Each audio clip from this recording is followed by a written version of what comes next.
তো দেখো ব্রিজের উপর এখন আমরা দাঁড়িয়ে আছি, আর একবার জলটা তোমরা দেখো,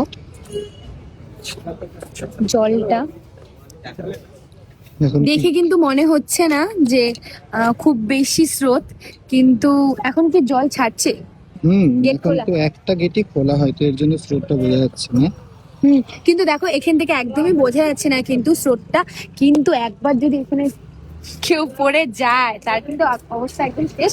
আর এই দেখো এই bridge একটু দেখাও, এই যে ব্রিজের উপরে আমি দাঁড়িয়ে আছি। তো আমার তো ভয় লাগছে প্রচন্ড, দেখো না এই জায়গাটা একবার, আমার তো ভয় লাগছে, মানে হাত পা আমার কাঁপে। হ্যাঁ, এত উঁচুর থেকে না, তাও এটা কত কত ফুট হবে? এটা 20-25 ফুট উপরে তো হবে। তাহলে ভাবো 20-25 ফুট উপরে আমি দাঁড়িয়ে আছি, আর তার নিচে হচ্ছে এরকম একটা জল, নদী যাকে বলে। এই নদীটার নাম কি? গাজলডোবা নদী।